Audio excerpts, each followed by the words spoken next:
Hello, hello, hello. It is me, Princess Green, and I am back. I am baking a cake today, and I want to add some walnuts to the cake. So I have some really beautiful walnuts here to add to my cake, but I want to toast the walnuts, and the reason why is because they're going to go into the cake and I don't want them to get soft. So I have a nice little skillet here, and it is on a medium, like a medium low heat. And so my skillet is ready, and I'm gonna go ahead and pour some of the walnuts in there. And the key is to kind of get them to lay flat and not be piled up on top of each other. Just kind of lay them out into one layer. Toasting walnuts is, or any type of nuts, it really just helps bring out the true flavor of the nut, and it also pulls the oils away from the nut and kind of helps to dry it out so that the nuts stay nice and crunchy. So for my cake, I know that we can't eat the whole cake in one day, and I don't want the nuts inside of the cake to get soft. So that's why I'm going on ahead and I'm going to toast them. I enjoy baked nuts. Those are really good when you take the nuts and you coat them with honey, and you can bake, or some say roast, in the oven. I also enjoy roasted peanuts. I enjoy praline pecans, and you can praline walnuts as well, which is when you take brown sugar and honey and vanilla and different spices and coat the nuts, and then you can toast them on top of the stove or also roast them in the oven, and that's called a praline of the nuts. And you can darken the nuts for a more toasty flavor. It just depends on, how deep of a flavor do you want when you're toasting or roasting your nuts. Mines are toasting and roasting right now, and if you'll notice, I didn't put anything in the pan, no oil or anything, simply because I just want the natural flavor of my nuts, and I want the oil pulled away from my nuts. So you just take your pan while you're doing the toasting, and you just kind of shake it around to move the nuts around. And if you want to, you can go like that right there to turn them over, because they are hot. And if you'll look now at the bottom of the pan, now that they have started to toast, there's the oil. There's the oil that is being pulled out of the nuts. So the oils will start to show up in the pan, and that's what I'm pulling out so that the nuts will stay nice and crunchy inside the cake. And maybe I'll put some also on top of the cake. So they are cooking away, and I just wanted to share a little bit about how I toast my nuts. And I am doing a cake that's going to have walnuts in it, so I'm really excited about that, because a lot of times I use pecans, but this time I grabbed some walnuts. They had some nice walnuts at the grocery store. And these we can use for a salad that we have left. We can use just to snack on, and we can even use them to make trail mixes or granola bars. So there's a lot of things that you can do with those nuts as well. So this morning we are up, and I just finished washing my chicken eggs and testing those, and now I am toasting my walnuts. And I'll be back. See you soon.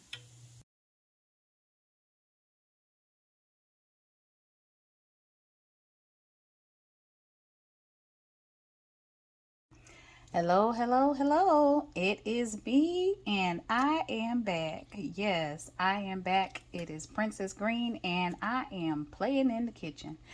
The Princess Green kitchen is open briefly today, simply because I want to bake a cake and play. Yep, I said it, play in my pots and pans. I like to play in my pots and pans, y'all. So anyway, I just wanted to talk a little bit about different types of cake pans because I was actually looking for a pan to bake my cake in, and I couldn't find it. And it is a little teeny bundt pan cake. I wanted to do like a small bundt cake for a tea cake, but I couldn't find it, so I'm gonna have to use a different pan. But this is the cake pan that I decided to use. And this one was a special gift from hubby. Ladies, you can find this at Home Goods. And it was less than 20 bucks. But it's really pretty. This is the inside of it, and it has the hole in it. Like traditional bundt cakes do. They have a hole in it. And this is how the outside of the cake is supposed to look when you bake it on the back. It has really pretty leaves on it. And it looks like berries. So I would say it's more of a cake pan that you would use for fall or Thanksgiving because of the pretty leaves and walnuts or nuts and berries that are on it. But I'm going to use it today because it's really pretty.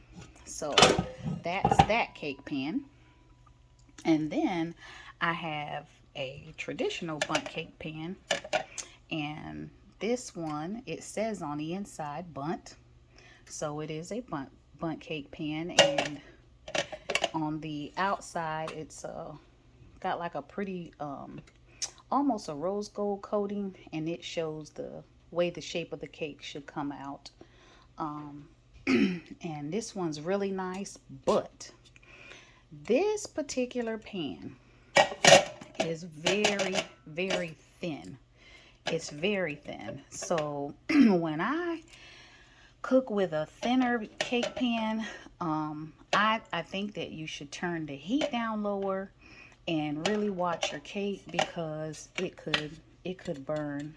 And I learned that the hard way because it really is very light and thin versus this one, which is a nice thick pan that's gonna move the heat around a little better. They say the lighter pans move the heat around better, but they also cook faster, so you have to be careful with those.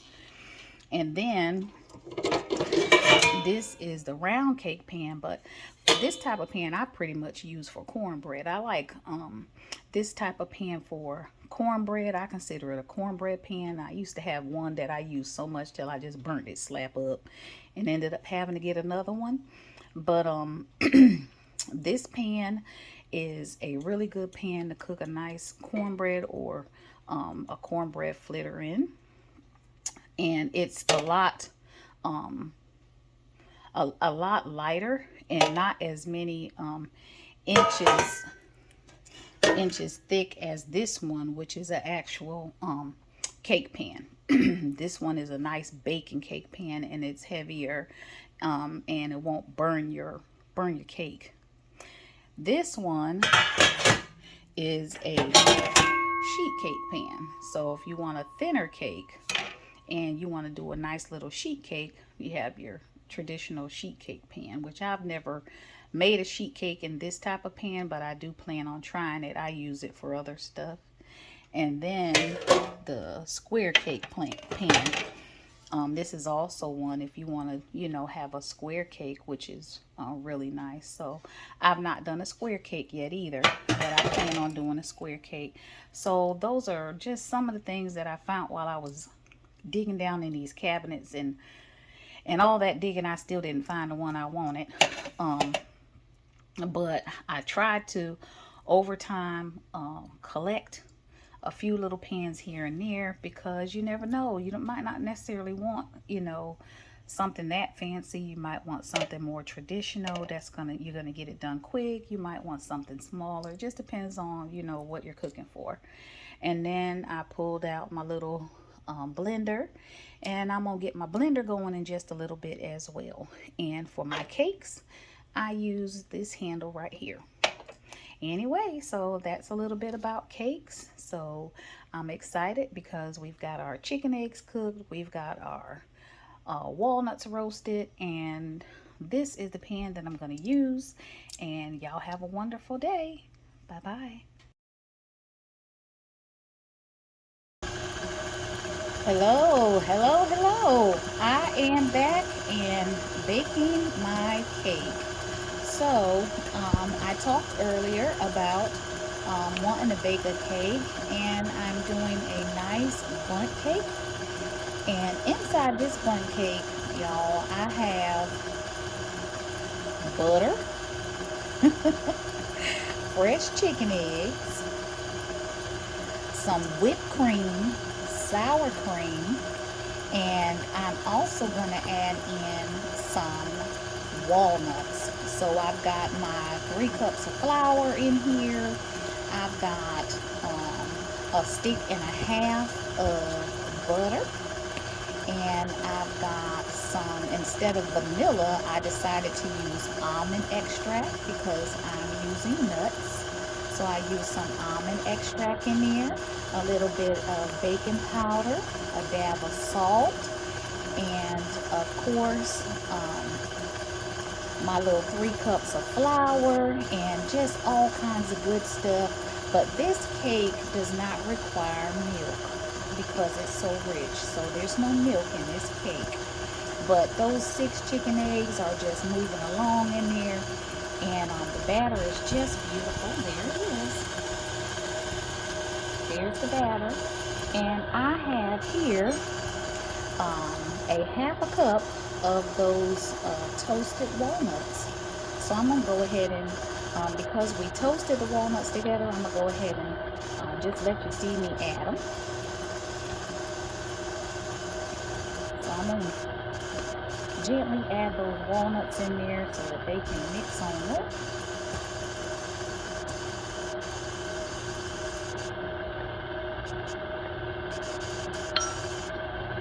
And so that's a half a cup of toasted walnuts that have gone down into the cake batter to give it a nice rich flavor. And I've got just a dab left, and you know what, I'm gonna go ahead and just toss those in as well. May as well use them.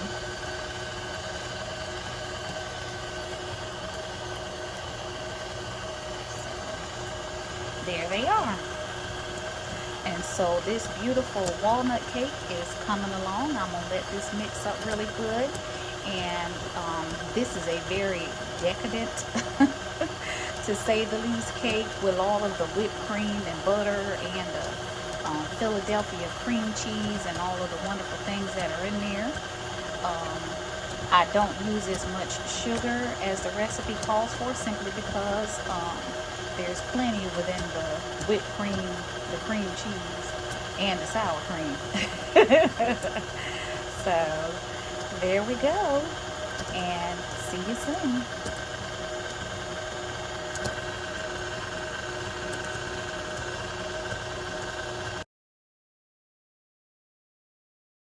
Alrighty, so I've got my cake batter all mixed up, and here it is.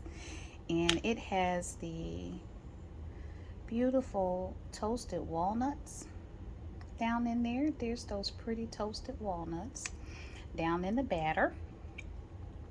And I was able to find one of the little teeny cake pans that I was telling you about. So this is a really small cake pan, and I have my traditional large size cake pan here, but then here's a little teeny one here. And my intention was to make a regular size cake and then like a small tea cake. That's what I wanted to talk about, because I've been talking about teas and tea cakes, and sometimes I don't always want a huge big old cake, but just a small tea cake to have around where you can get just a little slice to have with your tea or coffee is really nice. So you don't always have to cook a big old cake, because some people live alone or may not have as much family at home, and a big old cake this size without anybody to eat it might end up getting wasted. Whereas you can cut back on your ingredients and make a little small tea cake just to have, you know, a little personal one, or for one or two people. So I'm going to be doing a traditional size cake along with a tea cake. So I'm going to be dividing the batter a little bit. But here's the beautiful batter, and I'm gonna go ahead and get that in the oven. So I'll be back. Thank you.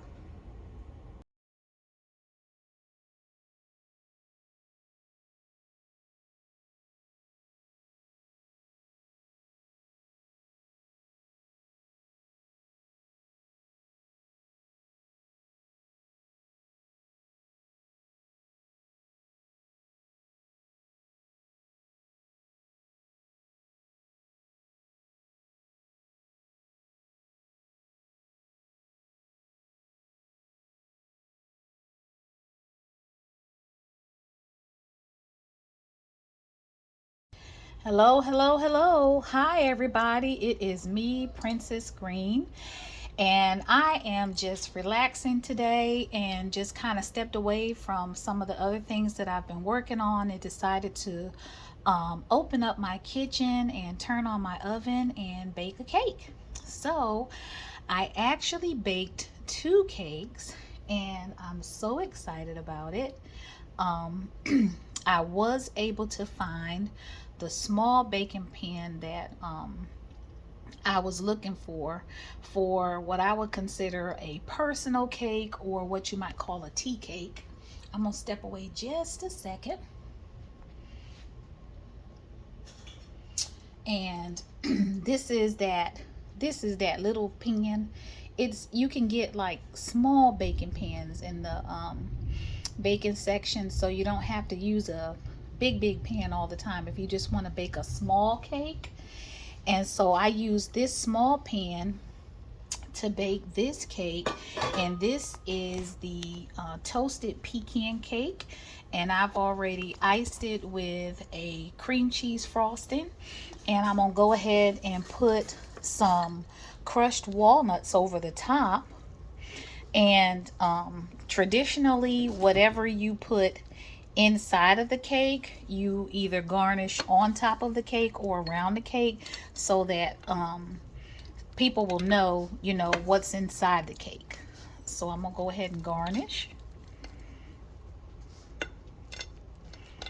And excuse my videography, I don't actually have it set up. Watch out, Luca. Little Luca's down there, and he's so tiny. We have to be careful when he's out. Hi, Luca. How you doing, sweetie?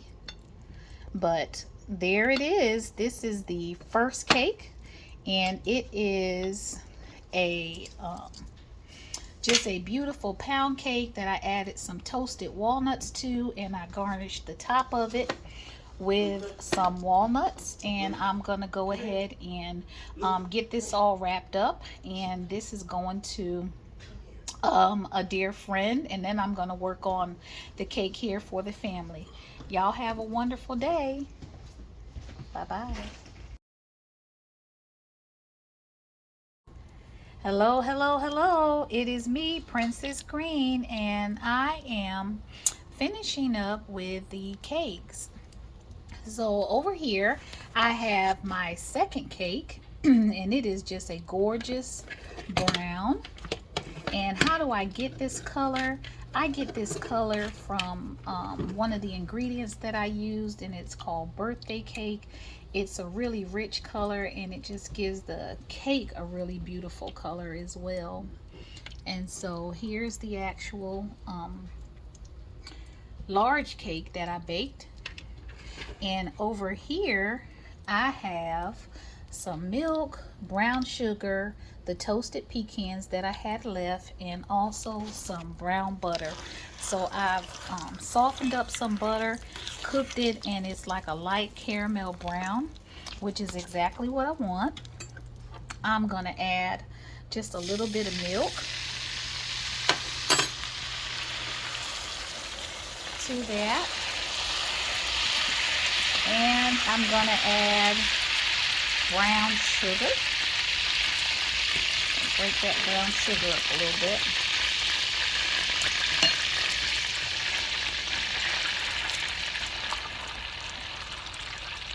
And this is a praline that I'm making, but this is a praline that is going to go over top of the cake rather than just praline nuts. So I'm melting down this brown sugar.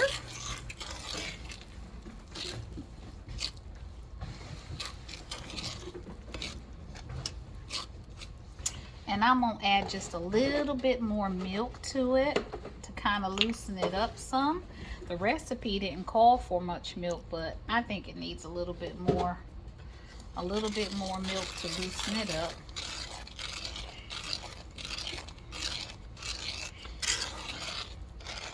And that is looking really good.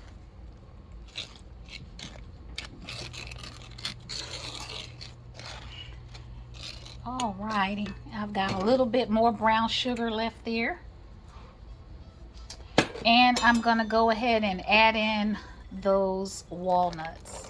So now, this is my praline walnut and brown sugar cream. Isn't that gorgeous? It's just a really pretty dark color. It's very rich and beautiful. And you just let that all melt down.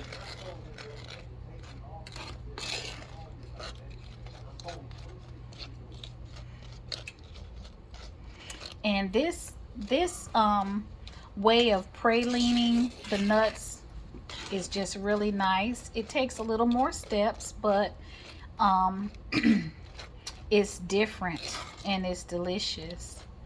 And it's a frosting. It is an actual cake frosting. So that is pretty much done, and it is a brown sugar and walnut praline frosting to go over top of the cake. So I'm gonna go ahead and cut that fire down, and I've got to reach across, and I'm gonna go ahead and scoop some of this praline frosting, and here we go.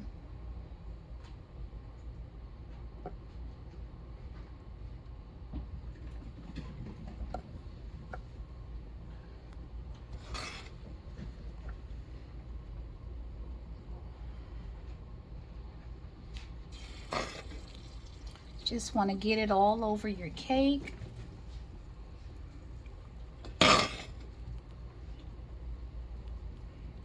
Just drizzle it right on over. Excuse my filming.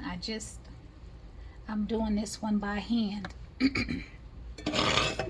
And some of that praline will get down in the middle of there, which is really nice, because what will happen is when you cut into the cake, it'll be down in the middle, and you can scoop some of it out as well. And that's essentially how the cake comes out. This is a beautiful pound cake, walnut pound cake with a brown sugar and walnut praline sauce. So I'm going to continue to cover it on up with this beautiful sauce. And just let it just drizzle all over there. And like I said, this is pretty decadent. It's not something that I do very often, but we'll get to enjoy it. And I'm making this cake because I have finished my midterms, and I'm almost done with my first semester of school, and I am celebrating. So here we go with this beautiful cake that everybody can enjoy. That is just gorgeous. And y'all have a wonderful day. It has been wonderful sharing my cooking experiences with everyone. You can also see some videos that'll be a little different on this process as well on Princess Green at YouTube. Y'all have a wonderful evening. Bye bye.